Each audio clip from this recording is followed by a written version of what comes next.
नमस्ते सर, मेरा नाम अदिति सिंह है और मैं हिंदी ऑनर्स की छात्रा हूँ। मेरा सवाल आपसे ये है कि अगर आपको भारत का एजुकेशन मिनिस्टर बनने का अवसर मिले तो आप हिंदी को लेकर कौन से नए बदलाव करना चाहेंगे या कौन सी नई पॉलिसीज़ को इंट्रोड्यूस करना चाहेंगे? पहली बात तो ऐसा होगा नहीं, है ना। कोई मुझे क्यों बनाएगा। लेकिन अगर मैं इस हाइपोथेटिकल सिचुएशन में चला ही जाऊं कि मैं भारत का शिक्षा मंत्री बन जाऊं, इसमें एक समस्या ये है कि भारत में शिक्षा समवर्ती सूची का विषय है।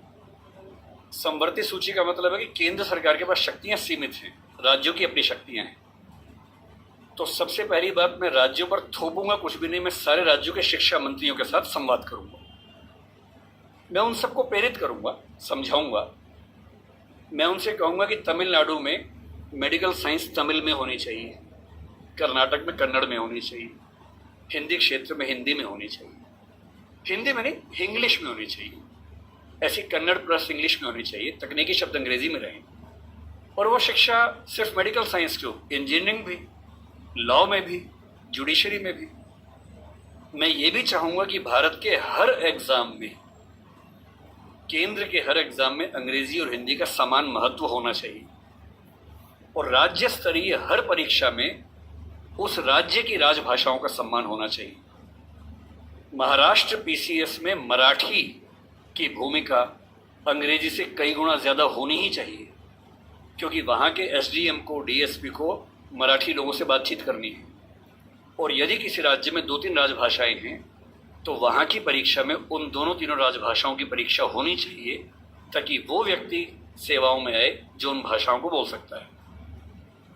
कुछ ऐसे प्रयास। और तीसरी बात, अभी हमें शिक्षा पर बजट हम बहुत कंजूसी से खर्च करते हैं। हमारा ज़्यादा बजट सेना पे खर्च होता है और चीज़ों पे होता है। मजबूरी वो भी है, सेना को हम नहीं छोड़ सकते, क्योंकि सुरक्षित होंगे तो पढ़ेंगे। अगर युद्ध हो गया, किताब फेंके तो मारेंगे नहीं, तो हमें ये हथियार चाहिए ही चाहिए, युद्ध तो करना ही पड़ सकता है। पर मैं चाहूँगा कि शिक्षा पर हमारा खर्च बढ़े। एक ऐसी हिंदी में समस्या क्या होती है, और ये हिंदी के साथ बाकी भारतीय भाषाओं में, आपको हर विषय में अच्छे अध्यापक ही नहीं मिलते हैं।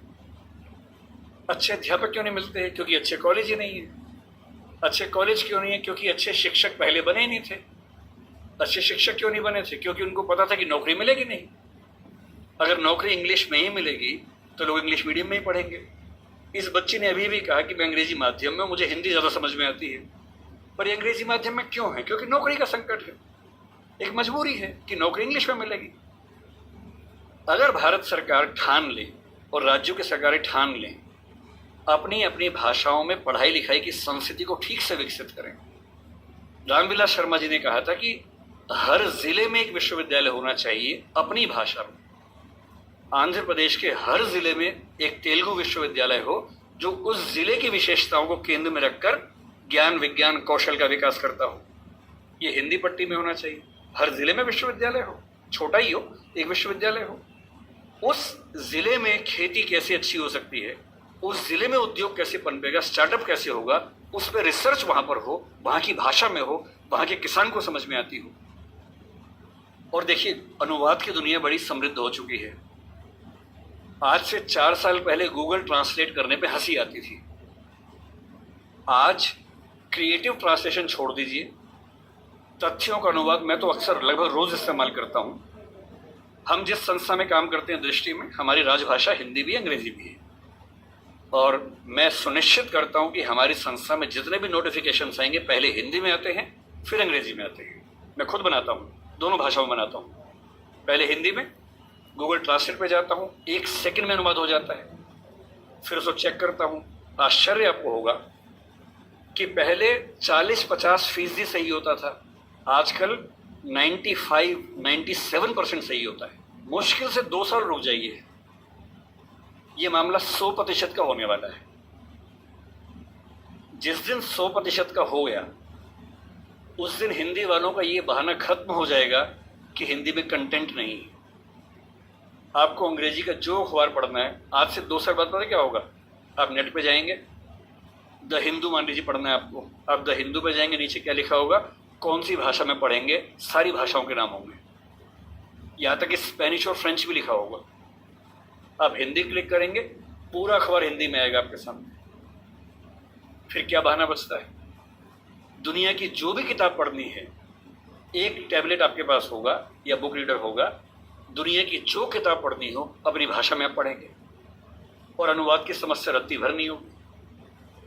मुश्किल से 5 से 10 साल के बाद ऐसी डिवाइसेस आ जाएंगी, ईयरफोन लगा होगा आपके कान में, आप जैसे मैं भी जब विदेश में जाता हूँ, जहाँ अंग्रेजी चलती है वहाँ दिक्कत नहीं आती।